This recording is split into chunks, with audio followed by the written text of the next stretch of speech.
श्री स्वामी समर्थ. सर्व ताईंचे माझ्या या यूट्यूब चॅनलवर मनापासून स्वागत आहे. कालच्या व्हिडिओला प्रतिसाद दिल्याबद्दल खरंच मनापासून आभार. आणि गुरुपौर्णिमेचा हाच आपला व्हिडिओ आहे, कारण स्वामींच्या कृपेने मला केंद्रामध्ये गुरुपौर्णिमा विशेष खरंच खूप सेवा करायला मिळाल्या आणि स्वामींनी माझ्याकडून त्या सेवा करून घेतल्या. कारण करता करविता तूच एक स्वामीनाथा, माझ्या ठाई वार्ता मी पणाची नशेची, ह्या वाक्याची प्रचिती मला गुरुपौर्णिमेच्या दिवशी खरंच मिळाली. तर गुरुपौर्णिमा म्हटलं तर घाईघाई गडबडीत आपल्याला स्वामींची सेवा करायची आणि गुरुपद घेण्यासाठी केंद्रामध्ये जाण्याची गडबड. कारण घरी गुरुपद घेण्यापेक्षा आपल्या जर जवळपास केंद्र असेल तर तिथे जाऊन जर आपण गुरुपद घेतलं तर खरंच स्वामींचा एक शुभ आशीर्वाद आणि आपल्याला एक चांगला आशीर्वाद मिळत असतो. आणि स्वामींच्या समोर, साक्षात स्वामींच्या समोरची सेवा मला मिळाली, स्वामींच्या दरबारातली सेवा मला मिळाली. यामुळे खरंच माझ्या आनंदाला तर काय सांगावं. आता जो आनंद आपल्याला काही गोष्टीतून बघा, आपल्या आवडीची गोष्टी म्हणजे आपल्या गुरुच्या सान्निध्यात जास्त वेळ राहायला मिळालं, गुरूंनी आपल्याला त्यांच्या जवळ ठेवलं, याहून मोठा आनंद आणि त्यांची सेवा करायला मिळाली. तर हा आनंद, हा उत्सव जो की गुरुपौर्णिमा विशेष खरंच खूप भाग्याचा दिवस माझ्यासाठी उगवला. कारण गुरुच्या चरणाशी सेवा करण्याची संधी मला मिळाली.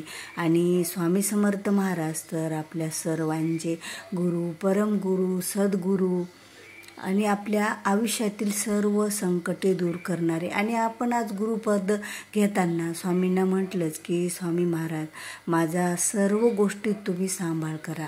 कारण तुम्ही जो सांभाळ करणार आहात तो सांभाळ इतरत्र कोणीही करू शकत नाही. कारण स्वामी जर आपल्या पाठीशी उभे असतील तर खरंच आपल्या कुठल्याच गोष्टीची भीती आपल्या जीवनामध्ये आपल्याला राहत नाही. आणि आमचा जो आजचा गुरुपौर्णिमा विशेष जो आमच्या गावातील एक छोटंसं केंद्र, आता माझं गाव कुठलं आहे हे मी तुम्हाला सांगते. परभणी जिल्ह्यामधील झरी गाव आहे. आणि झरी हे जिंतूर ते परभणी या रोडवर आहे. आणि आज स्वामींची मूर्ती इतकी चमक मारत होती ना की सर्वांनाच स्वामींना बघा आज आशीर्वाद द्यायचा होता. कारण प्रत्येकजण स्वामींचं गुरुपद घेत होतं, स्वामींना गुरु करत होतं आणि आपल्या आयुष्यातील अडचणी दूर करा, माझा सांभाळ करा असं आपण सर्वजण स्वामींना गुरुपद घेताना म्हणत होतो, नारळ ठेवताना म्हणत होतो. आणि खरंच स्वामी तर प्रत्येकाचंच म्हणणं ऐकतात आणि प्रत्येकालाच सर्व काही देतात. आणि विशेष आज केंद्रातलं वैशिष्ट्य म्हणजे नवीन सेवेकरांना स्वामींचा अभिषेक करण्याची संधी मिळाली. आणि ते जोडपं एवढं साधं होतं ना की ताईंना तर गुडघ्याचा त्रास होता, मांडी पण घालता येत नव्हती, पण त्यांनी तसंच स्वामींची सेवा केली. आणि खरंच त्यांचं भाग्यच मला वाटलं की ते गुरुपद घेण्यासाठी आले आणि त्यांना अभिषेक करायला मिळाला. आणि केंद्रात नेहमी ठरतं की अभिषेक कोणती जोडी करावी, पण यावेळेस अभिषेक कोणत्या जोडीनं करावा हे आदल्या दिवशी खरंच ठरलं नव्हतं. कारण ती स्वामींना या जोडीला त्याची संधी द्यायची होती का काय न जाणे. त्यामुळे स्वामींनी कुठलंच नियोजन गुरुपौर्णिमेचं केंद्रांच्या जे केंद्रात सेविकरी असतात जे थोडंसं नियोजन करतात की बाबा उद्या कोण बसायचं जोडीने, कोणत्या जोडीने सेवा करायची, अभिषेक करायचं, तर हे काही ठरलेलं नव्हतं. म्हणून खरंच या जोडीला त्याची संधी प्राप्त झाली.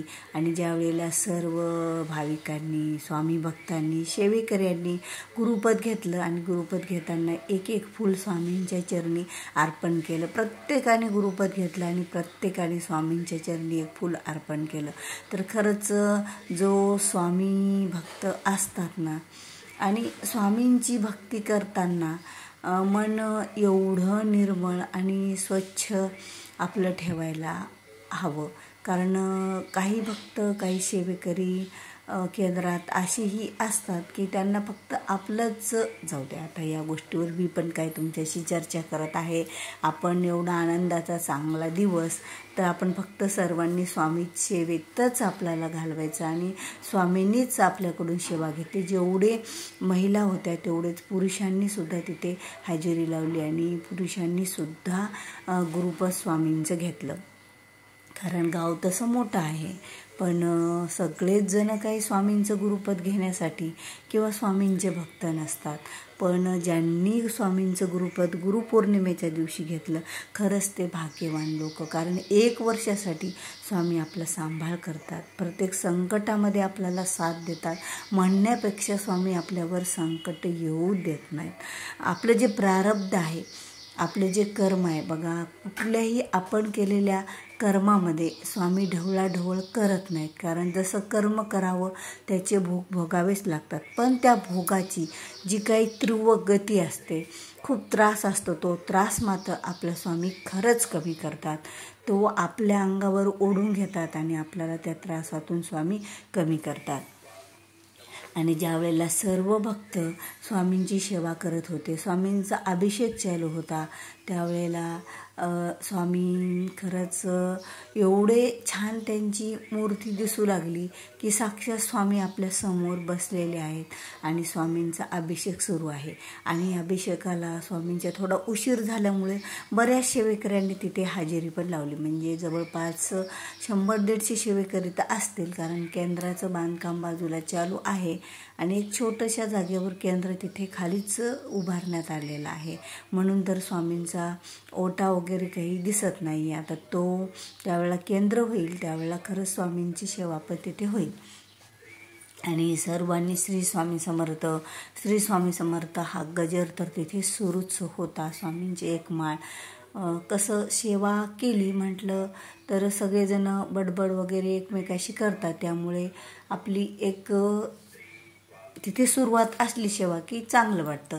आणि लहान लहान मुलांनीसुद्धा, म्हणजे 11वी 12वी ह्या मुलांचं लक्ष कुणीकडं वेधलेलं आहे या कलियुगात माहीत आहे. पण काही सेवेकऱ्यांची मुले इथे स्वामींना, म्हणजे स्वामींचं गुरुपद घेण्यासाठी आले, तर खरंच खूप चांगलं वाटलं बघा.